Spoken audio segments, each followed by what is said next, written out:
जय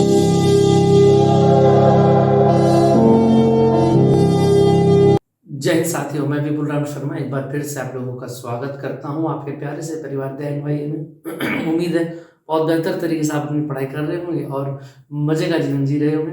दोस्तों, बात करते हैं आज की क्लास के बारे में। देखें जरा, बहुत ही इंपॉर्टेंट क्लास है और ये दोनों क्लासेस काफी इंपॉर्टेंट है, जिसमें हमने पढ़ा था टेलीस्कोप यानी कि दूरदर्शी, और आज हम पढ़ेंगे सूक्ष्मदर्शी यानी कि माइक्रोस्कोप। ठीक है, आप देखें जरा, दूरदर्शी नाम से पता लग रहा है कि दूर की चीजों को देखने के लिए जिसका यूज किया जाए उसको टेलीस्कोप यानी कि दूरदर्शी बोलते हैं। ठीक, सूक्ष्मदर्शी से नाम से पता लग रहा है कि सूक्ष्म या संयुक्त मतलब यानी कि बहुत ही छोटी चीजों को देखने के लिए हम इसका यूज करेंगे। ठीक है, जैसे कि इसका दूसरा नाम क्या हो जाता है, यौगिक सूक्ष्मदर्शी भी हम इसको कहते हैं। तो चलिए बिना देरी के स्टार्ट करते हैं आज की क्लास। देखिएगा, सबसे पहले अगर मैं बात करूं, देखिए ना, इसके बारे में थोड़ी सी बात आप पढ़ लेंगे। स्क्रीन पर आपको दिखाई दे पा रहा होगा कि वह प्रकाशीय यंत्र जिसकी सहायता से समीप स्थित किसी सूक्ष्म वस्तु को देखा जाता है सूक्ष्मदर्शी कहलाता है।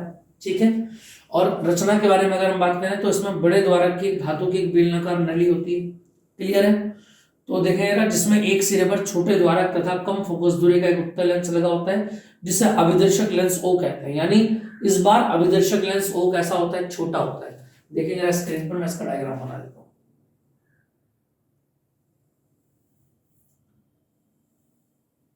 ये एक छोटा लेंस तो ये हो जाएगा।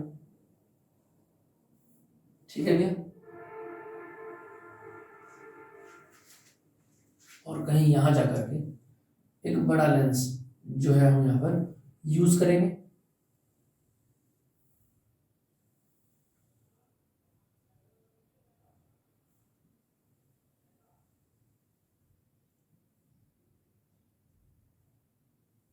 क्लियर है? ये अभिदर्शक लेंस ओ होता है और ये नेत्रिका लेंस ई होती है। इतनी बात समझ में आ गई। यहां कहीं पर वस्तु रखी होती है जिसको हम बोलते हैं वस्तु ए बी। क्लियर है? अब याद रखेंगे, अब अगर किरणों की अगर मैं बात करूं कि कौन सी रे कहां से जाएगी, देखिएगा स्क्रीन पर आप, मैं इसका इमेज आपको बता देता हूं पहले कि इमेज कहां कहां से होकर के जाएगा। देखिएगा, ठीक, अगर मैं बात करूं भाई ओ से जाने वाली रे जो होगी वो सीधा ओ पर ही जाकर के मिलेगी। क्लियर है? सीधी सी बात समझ में आ पा रही है? ज्यादा डीप चला गया, कोई बात नहीं, इसको ठीक कर लेते। ये ज्यादा डीप चला जाएगा तो भी दिक्कत करेगा, है ना, क्योंकि हमको पेज के रेशो का ध्यान रखना भी है। देखना जरा, आप यहाँ पे इसको एक काम करो, थोड़ा सा पास रख लो इसको, और ये हो जाएगा ए बी। ठीक है, अब देखते हैं जरा, बस सिंपल सी बात है। ये लो जी, ये चला गया यहाँ पर। इससे जाने वाली रे क्या जाएगी, सीधी निकल जाएगी भैया। दूसरी रे कैसे जाएगी बोलो जरा, पैरेलल जाएगी। और पैरेलल जाने वाली जो रे होगी वो कहां से होकर के निकलेगी, अगर मैं बात करूं, पैरेलल जाने वाली रे फोकस होकर निकलेगी।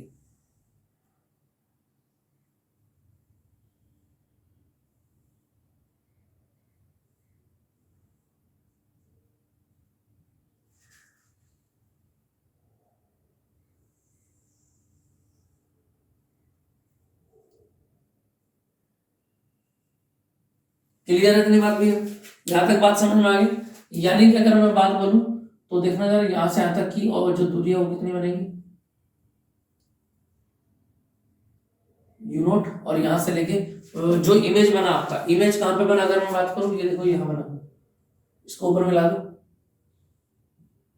और ए बी का क्या बना, बी डैश ए डैश।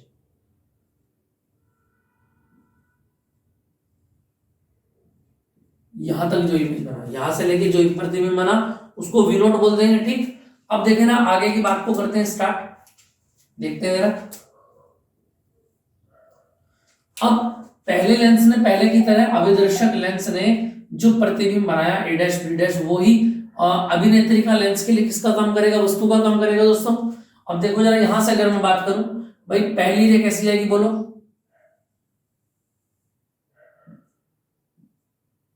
क्लियर है? अब यही डायग्राम उल्टा हो गया, सीधी जाएगी।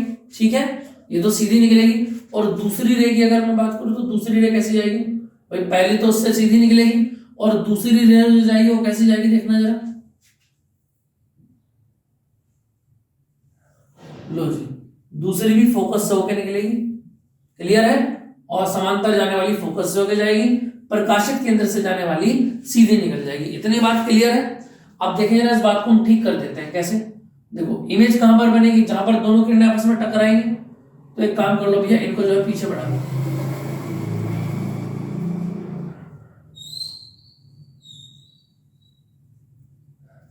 जहां पर भी काटा उस इमेज को बना देंगे नीचे।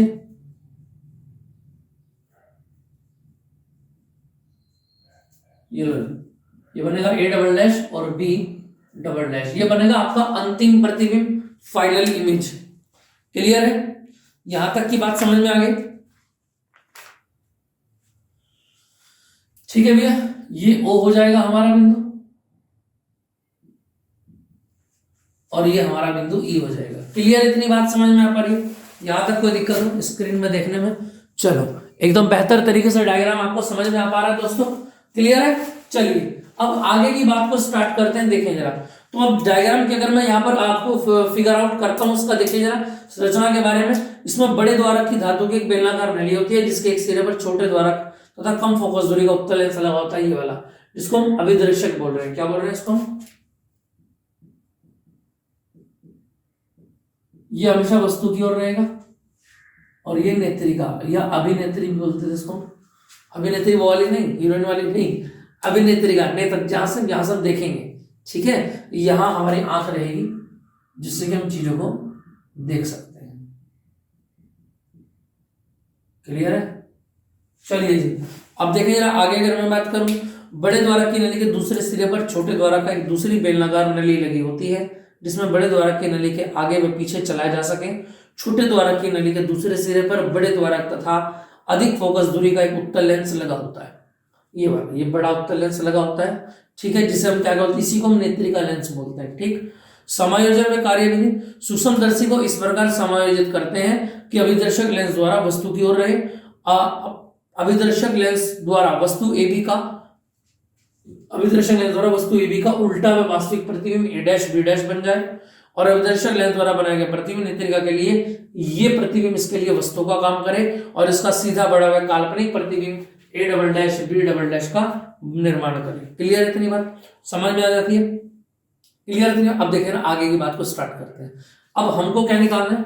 हमको निकालनी है आवर्धन क्षमता।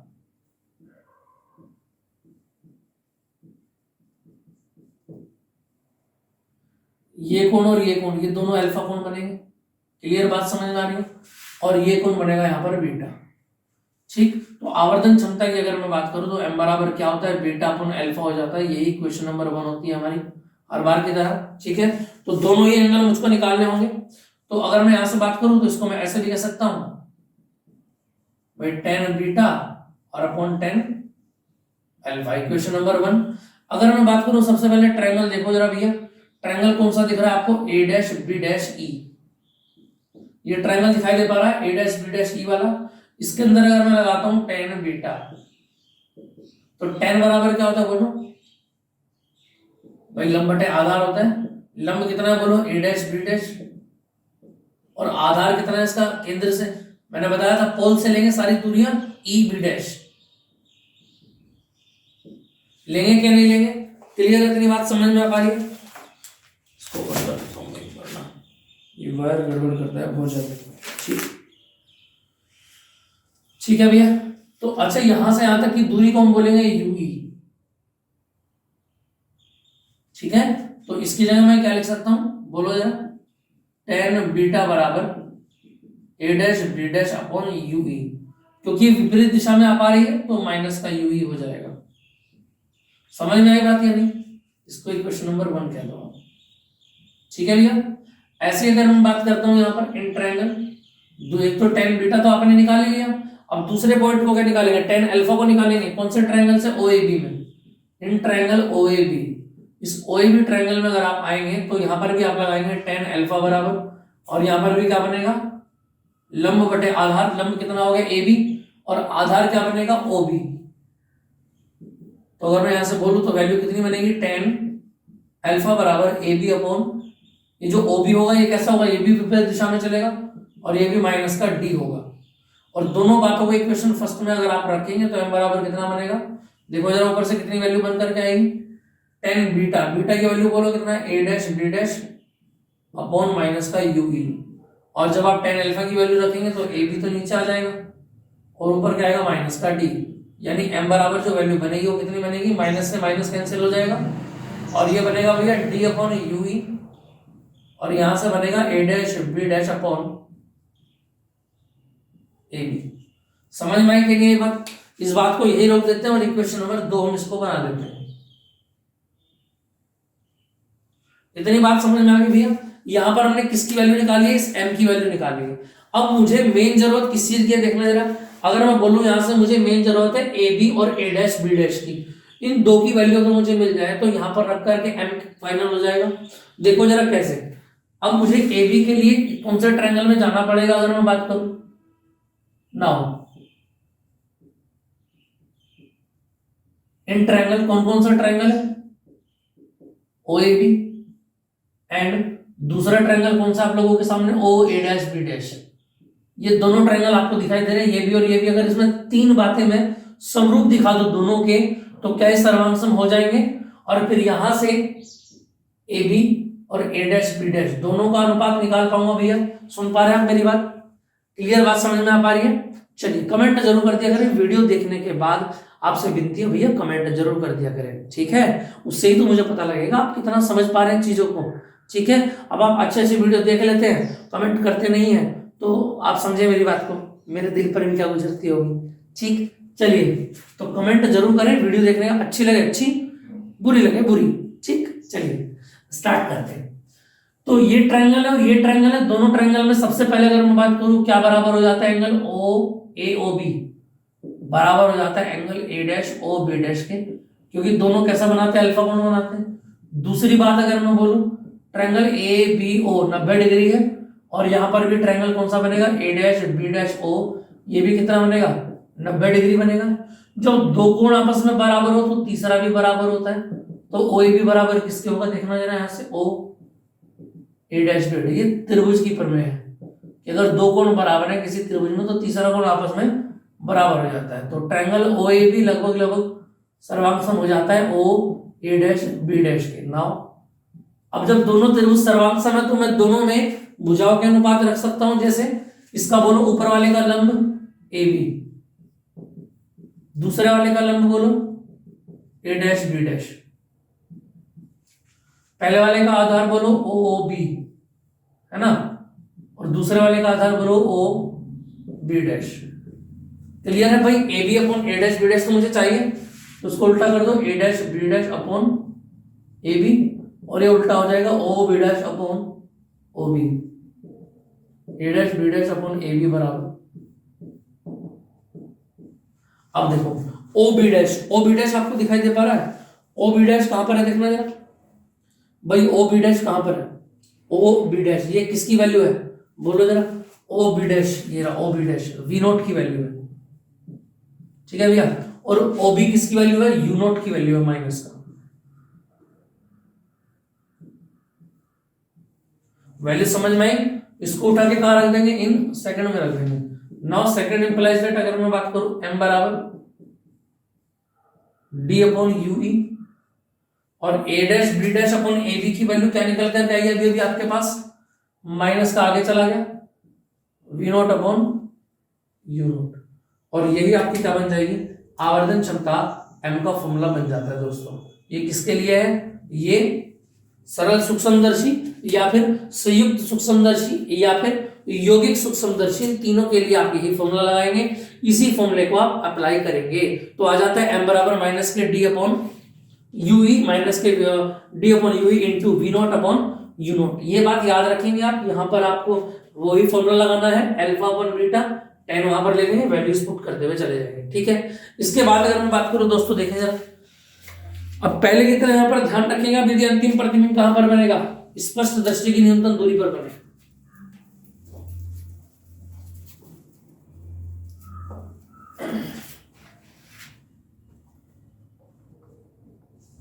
देखना है केस फर्स्ट अगर मैं बनाऊं यहां से, यदि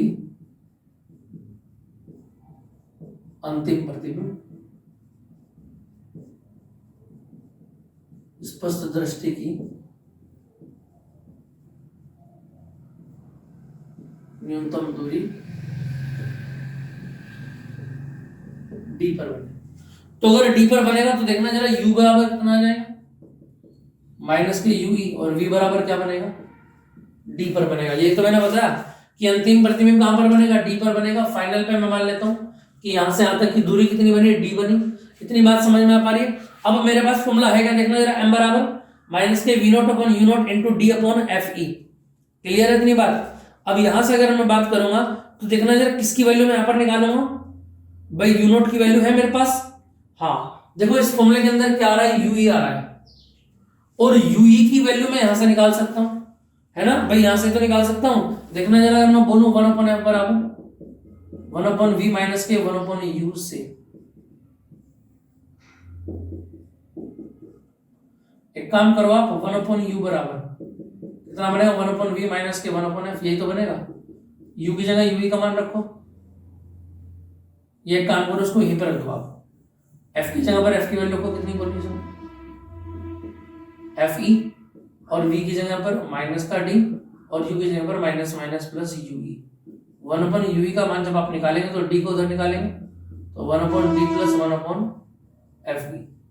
ये वैल्यू किसकी निकाली आपने, 1 अपॉन ue की वैल्यू निकाली। इसकी क्रॉस मल्टीप्लाई भी कर सकते हैं, 1 upon ue equal two by d plus fe, और नीचे आ जाएगा d इंटू fe।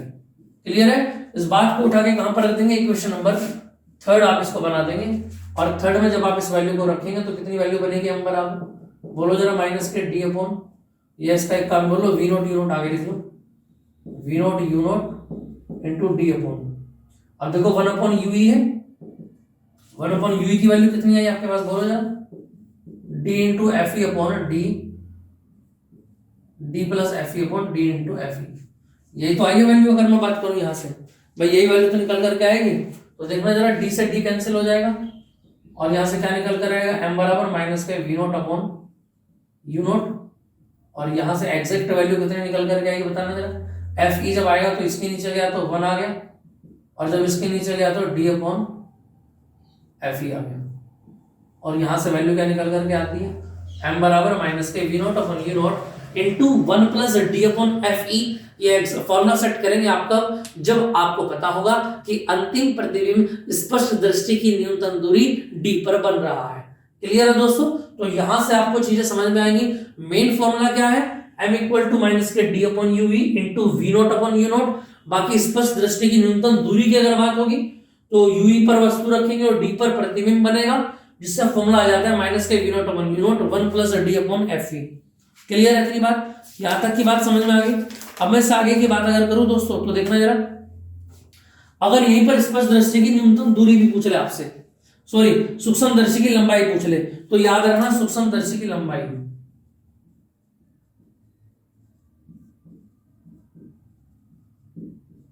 तो L बराबर याद रखना v not plus fe upon,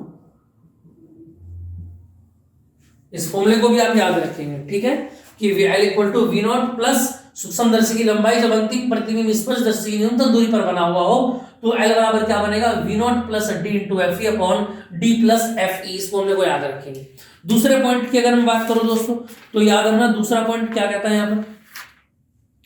अब इसी के साथ दूसरा केस आ जाता है यहाँ, और दूसरे केस में एक बात और बोल देंगे। आप देखें जरा, अगर मैं बात करूं क्या अंतिम प्रतिबिंब कहां पर बन रहा हो,